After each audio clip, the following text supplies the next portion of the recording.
Welcome back. Hyderabad లో రోడ్లపై చెత్త ఎక్కడ పడితే అక్కడ దర్శనమిస్తోంది. చెత్తను 2-3 రోజులైనా ఎత్తకపోవడంతో దుర్వాసన వెదజల్లుతోంది. దీంతో ప్రజలు రోడ్లపై నడవాలంటే ముక్కున వేలు వేసుకుని నడవాల్సిన పరిస్థితి. అంతేకాకుండా దోమల బెడద కూడా ఎక్కువై రాత్రిళ్లు కంటిపై కునుకు లేకుండా పోతుంది.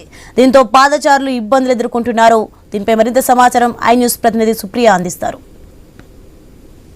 హైదరాబాద్లో రోడ్లపైకి రావాలంటేనే చెత్తతో భయపడాల్సిన పరిస్థితి అయితే కనిపిస్తుంది. నగరంలో ఎక్కడ చూసినా మనకు రోడ్లపైన చెత్తలు కుప్పలుగానే పేరుకుపోతున్నాయి అని చెప్పాలి. కానీ దీనిపైన మాత్రం అధికారులు ఎవరు పట్టించుకోవడం లేదు. అయితే ప్రజెంట్ నేనైతే ఇప్పుడు యూసుఫ్గూడ దగ్గర ఉన్నాను. యూసుఫ్గూడ దగ్గర చూస్తే అయితే మనము మెయిన్ రోడ్లపైన చూస్తే అయితే ఇదే పరిస్థితి కనిపిస్తుందని చెప్పాలి. సిటీలోని కాలనీలు బస్తీలో చెత్త కుప్పల పేరుకుపోతుంది.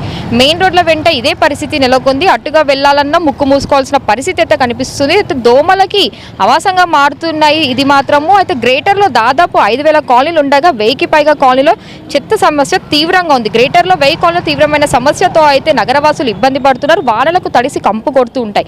పలు చోట్ల వారానికి కూడా ఊడవని జిహెచ్ఎంసీ వాళ్ళకు ఊడవని పరిస్థితి కనిపిస్తుంది. మిగిలిన చోట్ల 2-3 రోజులకు ఒకసారి క్లీనింగ్ చేస్తూ ఉంటారు. అయితే వానలు మొదలైనప్పటి నుంచి రోడ్లు ఊడ్చే కార్మికులు అస్సలు కనిపించడం లేదు. ఇక్కడ మాత్రం అంటే మనకి విజువల్స్లో చూస్తేనే అర్థమవుతుంది. అధికారులు దీన్ని ఏ విధంగా మనకు జిహెచ్ఎంసీ వాళ్ళ పనితీరు అనేది కనిపిస్తుందని అయితే క్షేత్రస్థాయిలో పరీక్షించాల్సిన అధికారులు పట్టించుకోకపోవడంతో ఈ పరిస్థితి అయితే కనిపిస్తూ ఉంది. కార్వాన్, ఖైరతాబాద్, అల్వాల్, మల్కాజ్గిరి, చార్మినార్, యూసుఫ్గూడ, చంద్రాయన్గుట్ట, గోషామహల్, మలక్పేట్, జూబ్లీ హిల్స్, బేగంపేట్, ముసాపేట్, పటాన్ చెరువు, సరూనగర్ తదితర సర్కిల్లో చెత్త సమస్య ఎక్కువగా ఉంది. అయితే వానకు చెత్త తడిసి భరించలేని కంపు కొడుతుంటుంది. ఇంటింటికి వెళ్ళి చెత్త సేకరించే స్వచ్ఛ ఆటోలు 4,500 ఉన్నప్పటికీ కూడా 1000 కూడా ఫీల్డ్లోకి రావడం లేదు. అయితే వస్తున్న వాటి డ్రైవర్లు, సిబ్బందులు అదనంగా డబ్బులు డిమాండ్ చేస్తుండడంతో కూడా చాలామంది చెత్తను కూడా వాళ్ళకి వేయడం లేదు అని కూడా తెలుస్తుంది. అయితే ఎస్ఎఫ్ఎల్ఏ నిర్లక్ష్యంతో ఇలా జరుగుతుంది. కార్మికుల నకిలీ ఫింగర్ ప్రింట్లతో మోసాలకి పాల్పడుతున్నట్టు కూడా తెలుస్తుంది. అయితే 30 సర్కిల్లోని మెయిన్ రోడ్లను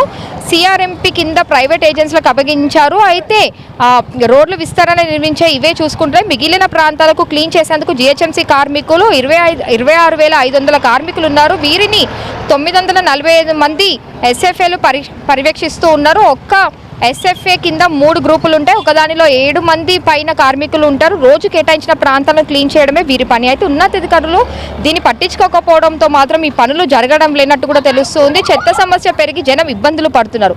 వర్షాలకు మరింత దారుణంగా తయారవుతుంది. ఇంకా చూసే కొన్ని చోట్ల అయితే మనము బంజారా హిల్స్, జూబ్లీ హిల్స్, ఫిలిం నగర్ నుంచి కాలనీలు బస్తీల వరకు చెత్త కుప్పలు పేరుకుపోతున్నాయి. ఎప్పుడు రద్దీగా ఉండే జూబ్లీ హిల్స్, ఫిలిం నగర్, టోలీ చౌకీ, పార్షిగుట్ట, యూసుఫ్గూడ, సుల్తాన్ బజార్, అల్వాల్, మల్కాజ్గిరి, కోటి ఇలాంటి ప్రాంతాలలో చూసైతే చెత్త పేరుకుపోయి కంపు కొడుతూ ఉంది. చాలా ప్రాంతాలకి స్వచ్ఛ ఆటోలు రావడం లేకపోవడం కూడా ఇది కారణం అవుతుంది. వచ్చిన ఆటోలు కూడా పైసలు డిమాండ్ చేయడంతో మాత్రము కాలనీ వాసులు కూడా ఫ్రీగా వేయొచ్చు అని చెప్పి రోడ్లపైన ఇష్టరాజ్యంగా చెత్తలు వేస్తున్నారు. అయితే ఆటోలు కూడా టైంకి రాకపోవడం వల్ల జిహెచ్ఎంసీ డస్ట్బిన్ ఉండే ప్రదేశాల్లో పోసినట్టు కూడా గతంలో కూడా తెలిసింది. అయితే ఇంటి బయటికి వెళ్తే కుక్కలు పాడు చేసి ఖరాబ్ చేస్తుంటే తప్పనిసరిగా అవి రోడ్లపైకి చెత్తని ఇంకా కాస్త ఈడ్చుకొని వస్తూ ఉంటాయి కూడా. అయితే ప్రజెంట్ ఇప్పుడు మనం చూస్తే అయితే ప్రస్తుతము వైరల్ ఫీవర్లు బాధితుల సంఖ్య పెరుగుతుంది. 4 రోజులుగా మనము ఇంకా ఈ వర్షాలు పడ్డ తర్వాత చూస్తే అయితే మనకు విపరీతంగా ఫీవర్ బారిన కూడా చాలామంది పడుతూ ఉన్నారు. అయితే పక్క రోగాలు, మరో పక్క చెత్త కుప్పలు, దోమలు విజృంభణతో జనం అయితే బెంబలెడుతున్నారనే చెప్పాలి. సిటీలోని ప్రాంతాల జ్వరాలు